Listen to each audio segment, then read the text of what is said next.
On va revenir à la surface et même prendre un peu de hauteur. En ce début d'été, c'est l'époque des transhumances, ce moment où les troupeaux partent dans les alpages. Vous allez vivre ces estives aux côtés des bergers pyrénéens. Une aventure que l'on vit en famille, au gré des caprices de la météo. Un voyage initiatique que nous racontent Erwan Brem, Christophe Brousseau et Nicolas Forestier. Ce sont des routes qui mènent vers les pâturages de montagne. Des circuits empruntés par les familles de bergers depuis des générations. À pied, sur les sentiers qui traversent les contreforts des Pyrénées, ou par les airs jusqu'aux hautes altitudes. Nous partons sur la route des Estives. Dans la vallée du Barretous, c'est l'heure des derniers préparatifs. Dans quelques heures, la famille Harit-Chabalet va entamer sa transhumance. Les 300 brebis ont été peintes pour ne pas qu'elles se mélangent à d'autres troupeaux. Il faut maintenant les rassembler pour le grand départ. Et ce n'est pas une mince affaire.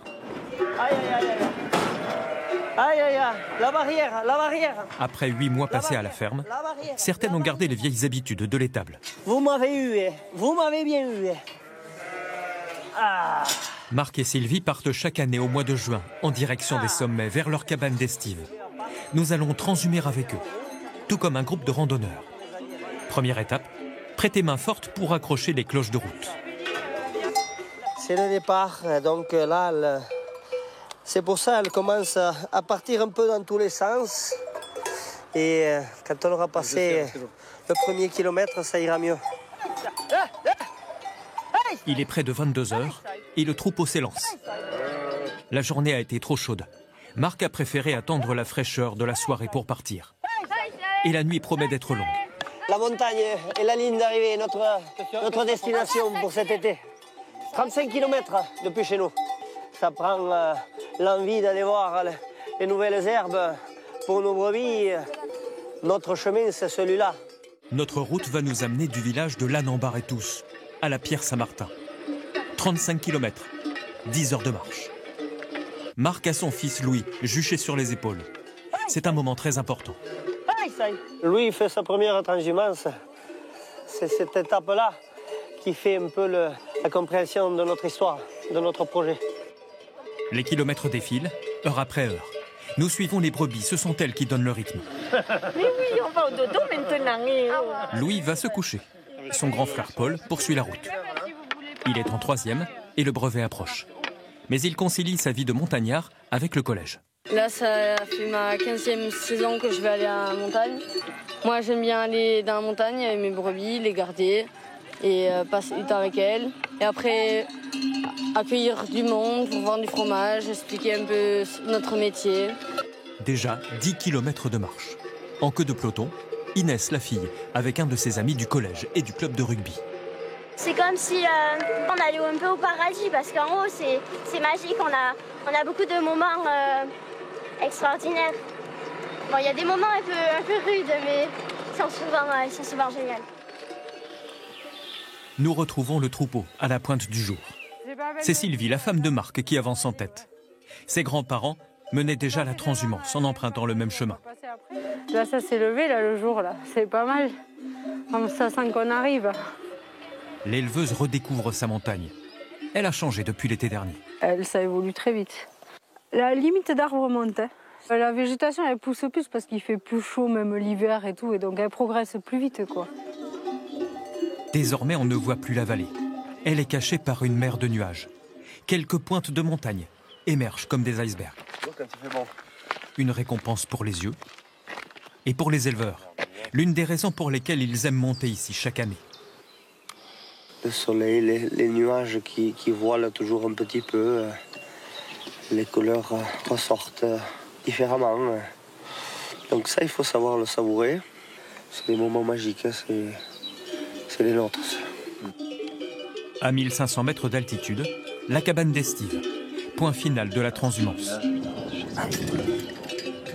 C'est ici que Marc et sa famille vont passer l'été, face à la station de la Pierre-Saint-Martin.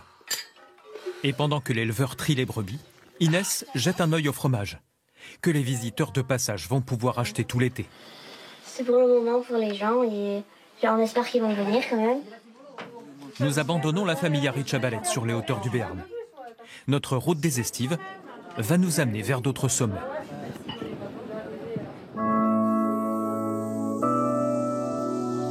Nous devons rejoindre la vallée d'Ossau. Partir de la Reims pour gagner la zone de Fabrèges, à quelques kilomètres de l'Espagne. Mais la météo devient capricieuse. Les bergers que nous retrouvons attendent un événement capital pour leur saison en montagne. Car c'est par hélicoptère qu'ils doivent acheminer leur équipement. Je pense que c'est mal parti, mais on va voir. Tout autour de nous, des dizaines d'estives et de pâturages accessibles à pied uniquement. Didier Hervé est à la tête de l'Institut du Haut-Béarn. Comment ça va? Et depuis 30 ans, c'est lui qui organise les opérations. Les choses légères, jamais dessus non plus. Parce que ça s'envole. Difficile de dire si le mauvais temps va permettre à l'hélicoptère d'arriver. Mais les éleveurs ne peuvent pas s'en passer. Il faut le dire clairement, hein. Il y a des estives où il n'y aurait pas de berger si on n'avait pas l'héliportage. Hein. Ça ne serait pas possible. On est une société pastorale, donc notre identité, elle est pastorale. Si on ferme les estives parce qu'on ne peut plus y aller, les exploitations en bas, elles meurent. Hein. Les gens n'auraient pas la dimension suffisante pour avoir suffisamment d'herbe pour les troupeaux et pour après faire une économie et vivre de ça. Il y avait un peu de bleu, parce que là, c'est en train de se reboucher. Dernier point météo, ça s'annonce mal. Ok, donc on va arrêter là. Désolé, masse nuageuse qui se renforce, instable, avec risque d'orage. Désolé de vous avoir fait venir pour rien. Mais... La météo est de pire en pire. Mais nous allons monter malgré tout vers une estive en haute montagne. Et c'est la famille Courtier qui va nous y amener.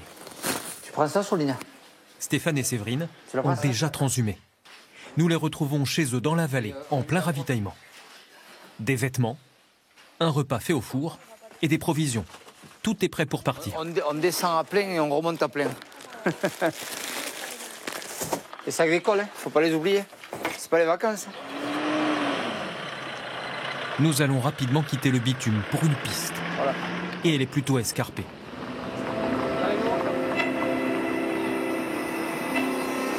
Donc là, on est parti pour 1 heure de piste. Sans un 4x4, impossible de monter. Le couple connaît le chemin, mais pour nous, il serait facile de se perdre dans cette purée de poids. Là, on est dans la brume, ouais. Là, c'est vraiment... Là, c'est brouillard. Et encore là, on y va. Hein. Là, il y a des fois, on y va, on se cherche le chemin. Hein. Viens, allez. À l'arrivée, nous n'avons pas d'autre choix que d'imaginer l'immense plateau qui se cache sous nos yeux. Avec un brouillard comme ça, c'est mystérieux. En espérant que ça se lève un petit peu demain. Ah, moi, j'adore. Là, en fait, c'est ce qu'il faut faire, c'est ça. Là. Oui. Et voilà. Au-dessus de la cabane, le parc des brebis, avec ses chiens gardiens de troupeaux, les patous. Reste aux brebis, choupi. Là. Voilà, c'est bien. Tu bouges pas. Donc, les brebis sont fermées et les patous sont dans les parcs pour nous protéger de l'ours. Donc, on n'a pas le choix, on vit avec. C'est pas toujours très facile quand on a les enfants notamment et qu'il faut aller garder les brebis avec un temps comme ça. Tout le côté prédation, ça c'est difficile et encore plus à l'accepter parce qu'on nous a pas laissé le choix en fait. La cabane est confortable. Pendant l'été, Séverine et Stéphane se relaient avec Renaud, le salarié. Les moments en famille sont rares et précieux. Une vie coupée du monde, tout en haut. Tradition que Stéphane perpétue comme son père et son grand-père avant lui. Déjà, on n'a pas de téléphone portable. On ne sait même pas ce qui se passe en bas. Moi, j'arrive, la première chose que je dis à Séverine, c'est quoi de neuf? Plus je vieillis, moins j'ai envie de descendre. Et là, il me tarde qu'une chose, c'est que mes garçons puissent faire le foin tout seuls et ne plus avoir besoin de descendre. Ça serait l'idéal, ça. On se retrouve un peu face à soi ici. Quand on va garder les brebis, oui, on parle aux chiens, on parle aux brebis. On observe et... Le lever a lieu peu avant 7 heures. Viens là, viens. Et la journée commence toujours par la traite, avec cette machine acheminée ici début juin. Ouais, ça c'est le rituel. Là, je regarde souvent, bon là il y a le brouillard, mais ici en face, pour que ça pas des isards. Comme la majorité des bergers transhumants, une part de la journée est consacrée à la fabrication du fromage d'estive. Son goût est différent de celui réalisé dans la vallée. Donc là, la montagne, ça se fait à la main. Moi, ce qui me plaît beaucoup, c'est que la texture, c'est jamais la même. Tous les jours, c'est différent. J'ai toujours énormément aimé la montagne. Ici, dans cet environnement-là, qui pour moi, c'est un environnement sain, voilà, il n'y a pas de question à se poser, en fait. La vie, elle est simple ici. Dehors, les nuages se sont dissipés. Et nous pouvons apercevoir la deuxième estive de la famille, encore plus haut. Ce sera la fille de Stéphane, Jessica, 21 ans, qui s'y installera plus tard dans l'été. Et ce sera pour une raison particulière. Donc Jessica va aller entre les deux pics là, qui sont juste en face. La réintroduction des ours 2018 a complètement changé notre mode d'élevage. C'est constamment qu'il faut être là, quoi. Il faut être présent. Mais pour aller à 2000 mètres d'altitude, il va falloir employer les gros moyens. Ce sera la dernière étape de notre route. Le temps est dégagé. L'hélicoptère peut entrer en action. À la manœuvre, nous retrouvons Didier Hervé.